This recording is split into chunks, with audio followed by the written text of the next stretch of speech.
Hello everyone, this is doctor Jeevesh Yadav. तो according to NCSM syllabus हम जो है समित अध्ययन पार्ट 2 देख रहे हैं, जिसके अंतर्गत हम लोग जो है निदान स्थान का अंतिम जो अध्याय है उसको अपन आज की क्लास में डिस्कस करने वाले हैं। वो है आपका 8th चैप्टर निदान स्थान का रोग भीषक जीती विमानी अध्याय। ठीक है, सॉरी, निदान स्थान बार बार बोल रहा हूँ, विमानी स्थान का लास्ट चैप्टर रोग भीषक जीती विमानी अध्याय। तो इसमें आपके तंत्र के गुण बताए गए हैं। ठीक है, क्या क्या गुण होते हैं। तो तंत्र का जो है गुण इतने इससे क्वेश्चंस नहीं आते हैं। इसमें अपन इंपॉर्टेंट जो चीज़ है वो अपन यहाँ पर डिस्कस करेंगे। वैसे आप देख सकते हो क्या क्या गुण होते हैं कि जो तंत्र होता है वो कैसे होना चाहिए, धीर पुरुष द्वारा बना होना चाहिए। ठीक है, इसके अलावा और भी यहाँ पे आपके जो गुण हैं वो समाविष्ट किए गए हैं। ठीक है, तो अपन यहाँ पे सीधा जानते हैं शस्त्र ज्ञान के उपाय, जहाँ से क्वेश्चन आते हैं। तो शस्त्र ज्ञान के जो उपाय हैं वो 3 हैं।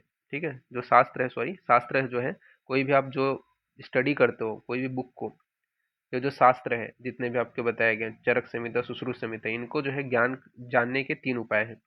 अध्ययन कर सकते हो, अध्यापन कर सकते हो और तद्वित संभाषण। अध्ययन मतलब आप नॉर्मली स्टडी कर सकते हो। अध्यापन मतलब आपको प्रॉपर किसी टीचर ने पढ़ाया है। ठीक है, तो अध्यापन हो गया। तद्वित संभाषण मतलब आप पढ़ने के बाद में अपने दोस्त के साथ में डिस्कस कर सकते हो। ठीक है, तो ये शास्त्र ज्ञान के त्रिविध उपाय हैं। तो ये आपको ध्यान में रखना है। शास्त्र ज्ञान के कितने उपाय हैं? त्रिविध उपाय हैं। फिर आपका महत्वपूर्ण जो सूत्र है वो यहाँ पे आपका बताया गया है।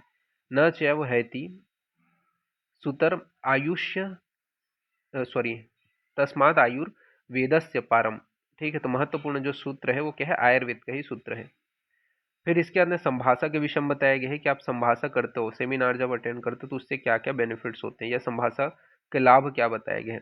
ठीक है, तो तद्वित जो संभाषा होता है जो आप करते हो, ठीक है, तो उसके वजह से जो संदेह है, ठीक है, उसके ऊपर जो है आपको पता चलेगा। ठीक है, विचार जो है उसके अंतर्गत अपन करते हैं, अश्रुतन करते हैं। ठीक है, चीज़ों के बारे में सुनते हैं। तो ये यहाँ पे आपका बताया गया है। इसमें भी पर्टिकुलरली जो संभाषा होता है उसके टाइप्स आपको ध्यान में रखना है। तो जो संभाषा होता है वो 2 प्रकार का होता है। एक आपका होता है संध्याय संभाषा और एक होता है आपका विग्रह संभाषा। तो संभाषा के 2 प्रकार बताए गए हैं। कौन सा? एक आपका संध्याय संभाषा, एक होता है विग्रह संभाषा। ठीक है, तो ये आपको ध्यान में रखना है। फिर इसके बाद है नेक्स्ट आपका बताया गया है प्रतिवादी, यानी कि प्रतिपक्षी के भेद। तो प्रतिवादी जो आपका कॉम्पिटिटर जो रहेगा उसके 3 प्रकार होते हैं। एक होता है प्रवर, एक होता है आपका प्रत्यवर और एक होता है सम। तो प्रतिवादी यानी कि आपका कॉम्पिटिटर जो होता है उसके 3 प्रकार हैं, प्रवर, प्रत्यवर और सम। ये आपको ध्यान में रखना है, जो कॉम्पिटिटर के प्रकार है।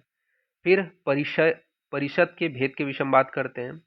तो जो परिषद होते हैं उसके आपके भेद के विषय में बात करें तो एक आपका होता है ज्ञानवती और एक होता है आपका मूढ़।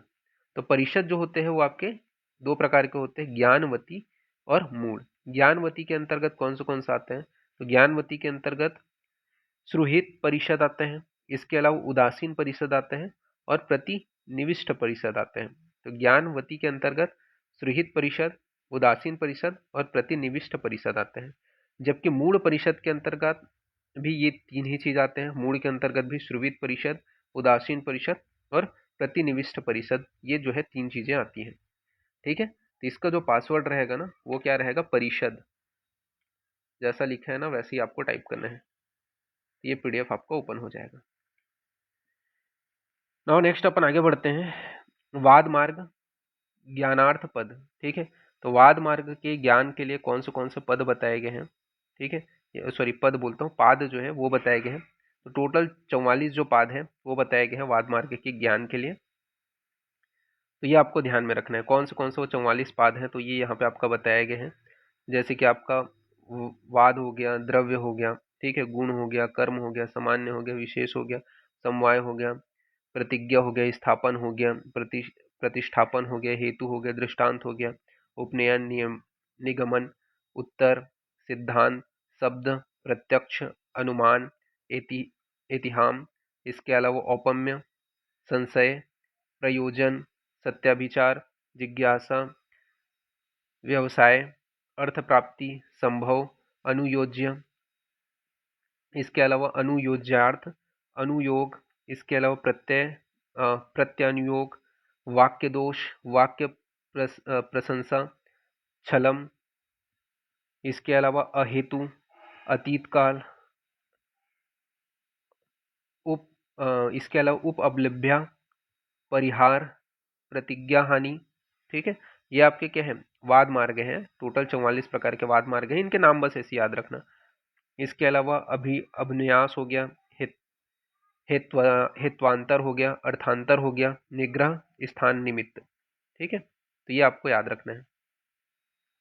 फिर वाद के विषय में बात करते हैं, तो वाद की यहाँ पे परिभाषा बताई गई है, किसको बोलते हैं, तो तत्र वादा नाम स यत परेदः सह शास्त्र पूर्वम विग्रह कथा कथाधापि, यानी कि जो दूसरे के साथ शास्त्र के अनुसार किंतु विग्रह भाव से युक्त होकर कहा गया है, वह वाद कहलाता है। तो जो दूसरे के साथ, ठीक है, शास्त्र के अनुसार किंतु विग्रह भाव से युक्त होकर कहा गया है, वो क्या कहलाता है, वाद कहलाता है। वाद के जो है दो भेद बताए गए हैं, एक होता है जल्प, एक होता है वितंड। ठीक है, फिर नेक्स्ट होता है प्रतिज्ञा। तो प्रतिज्ञा किसको बोलते हैं, तो प्रतिज्ञा नाम साध्य वचनम, प्रतिज्ञा नाम साध्य वचनम यथा नित्य पुरुष इति। ठीक है, तो प्रतिज्ञा किसको बोलते हैं, तो जिस विषय को सिद्ध करना हो वह क्या कहलाता है, प्रतिज्ञा कहलाता है। ठीक है, तो जिस विषय को सिद्ध करना हो वो क्या कहलाता है, आपका प्रतिज्ञा कहलाता है। और ये जो है दो प्रकार के होते हैं, नित्य और पुरुष। ठीक है, तो इस प्रकार से यहाँ पे ये जो फर्स्ट पार्ट है इसका, आपका जो विमान स्थान है उसका 8 चैप्टर का, वो यहाँ पे आपका फिनिश होते हैं। नेक्स्ट पार्ट में अपन आगे का कंटिन्यूएशन करेंगे। ओके, तो फिर ठीक है, थैंक यू क्लास।